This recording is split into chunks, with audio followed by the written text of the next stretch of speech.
My name is Jose Antonio Diaz. I grew up in Chicago. I was born and raised in Chicago, but I live in Houston now. I'm actually a high school band director in Houston, and I founded an institute to teach Afro-Caribbean music called Diaz Music Institute, so we do a lot of Latin jazz. You know, when I first got to MacArthur High School, it was not a very strong program.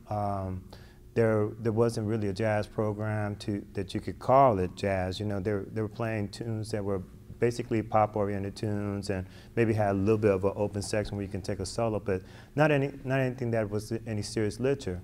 And then since I came to school that was 80% Hispanic, I'm thinking, okay, I can do something like Latin jazz and man, the first time I tried that, Houston, we got a problem.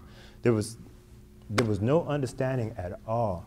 I mean, no understanding in terms of clave, didn't understand some basic rhythms in Afro-Cuban, like cha-cha, mambo, any of that. So I knew then that we were going to have to start from the beginning and start developing a culture. And in order to do that, I had to be real creative to tie things in, you know, have to, you know, maybe play something, you know, capture kids' attention, and then redirect it from what the source was. You know, I think at that time, one example I can give you, I believe the group was called Diggable Planets. They used a Herbie Hancock tune, you know, and so that was a really cool piece for the kids. You know, they had the hip-hop flavor, and then it was like really cool stuff going on, and the kids were really into it. You know, they were playing, and I kind of wrote out a chart based on that, and so they were really loving it. I said, man, if you like this, then check this out, Cantaloupe Island, which is where this came from.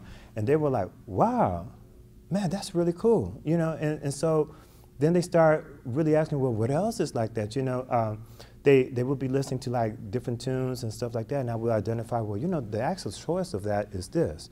And then I start pointing them to different directions, so that really started piquing more of the interest. And then all of a sudden, we had kids that were really interested in learning more about it, and we started developing a jazz program that became pretty strong. So the first time that I actually had the jazz program play like really strong for the student body, I had to come up with a way that was really hip. Because, you know, when you're working with kids, you know, you have to make sure that you understand how their psyche works. And the best way to get kids involved and getting kids to love something is when they have acceptance from the peers, even if their peers are not musicians.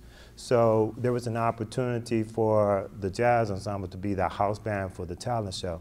So I seized that opportunity to write some really hip tunes that had some opening spots for them to do some improvisation, that kind of thing. And the first time that the student body heard it, and when those kids went wow and started jumping up, clapping, dancing, and all that, they became like an overnight sensation in their own school. Then we had them, you know. So then I knew then from that point, if I give them a little bit of this, then I can teach them that.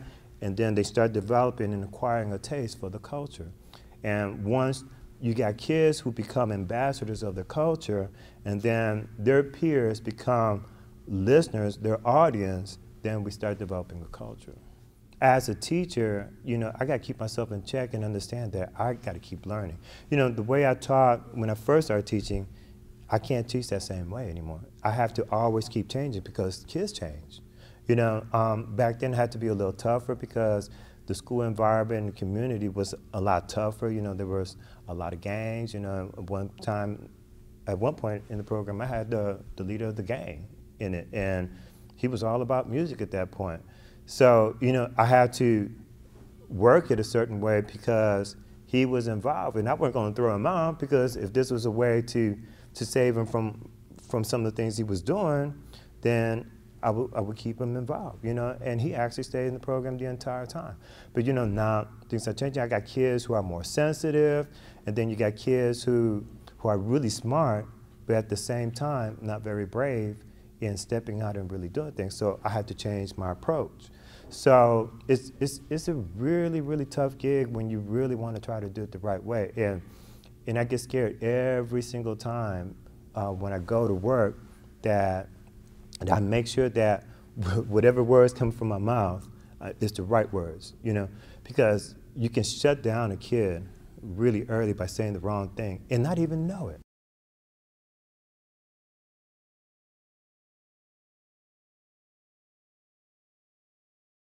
We start teaching kids at age 4. So that way we can capture them when they're at their bravest. You know, when they're real young, they're not afraid to with their curiosity and discover and do kind of things. And man, I had so much fun just working with them, and I learned a lot at that point.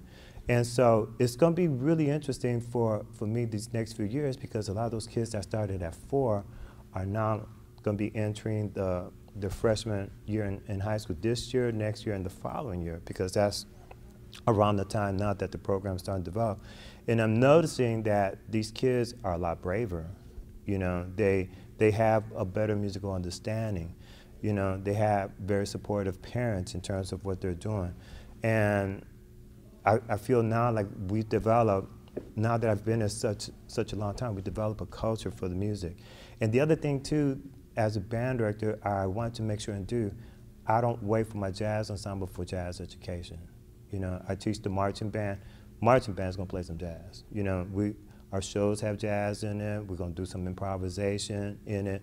You know, I just don't wait for that. And I also make it my business to make sure that I expose them to all sorts of genres of music, because all that is gonna influence them. And the thing that I want to be careful to, I don't want to be the one that dictates, you know, what music is the best music for them, that speaks to their heart. So I have to expose them to as much as I can. And to me, as long as they're able to take that music and express it with a lot of honesty, and they learn the actual vocabulary of jazz and understand how to use that vocabulary, then I think I'm doing the right thing.